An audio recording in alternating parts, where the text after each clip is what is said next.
안녕하세요. 일본 정부가 지난 1일 한국을 화이트리스트 국가에서 제외하며 반도체 소재인 플루오린 플리미드, 리지스트, 에칭가스 등 한국에 대한 일부 반도체 소재 수출을 규제하겠다고 발표한 바 있습니다. 이와 관련 일본의 경제보복 조치의 불똥이 국내의 또 다른 주력 산업인 조선업으로 튀지 않을까 노심초사하고 있는 분위기입니다. 대우조선해양을 인수한 현대중공업 그룹은 당장 비상등이 켜졌습니다. 두 회사가 합병하면 세계 선박 수주 점유율 21%의 매머드급 조선사가 등장하게 됩니다. 문제는 이 같은 대형 글로벌 기업의 합병 승인은 국내뿐만 아니라 사업을 펼치고 있는 해외 각국의 공정거래 당국에서도 독과점 여부 등에 대한 승인을 받아야만 합니다. 따라서 대우조선 해양의 합병은 한국의 공정거래위원회, EU, 일본, 중국, 카자흐스탄 등 5개 심사 대상국을 확정한 바 있으며 국내를 비롯한 어느 한 국가라도 반대를 하면 합병은 어렵게 됩니다.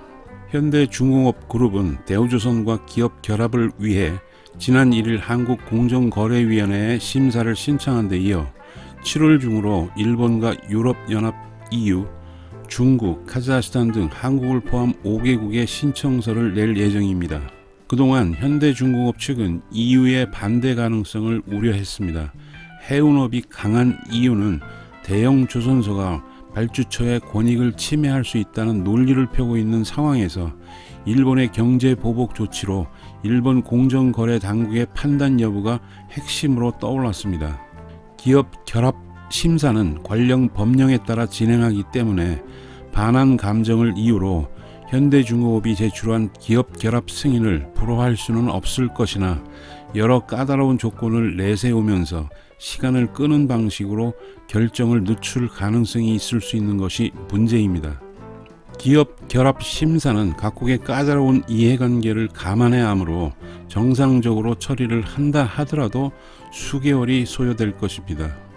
다만 우리나라와 마찬가지로 중국이 국영조선사인 1위 중국 선박중공 CSIC와 2위 조선사인 중국 선박공업 CSSC의 합병을 추진하고 있어 현대중공업의 대우조선해양 인수를 거부하기 껄끄러울 수 있어 현대중공업 입장에서는 다행이라고 생각할 수 있습니다.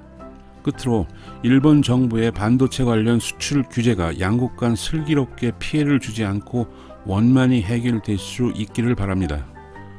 오늘 소식은 여기까지입니다. 내일은 더 좋은 소식으로 찾아뵙도록 하겠습니다. 고맙습니다.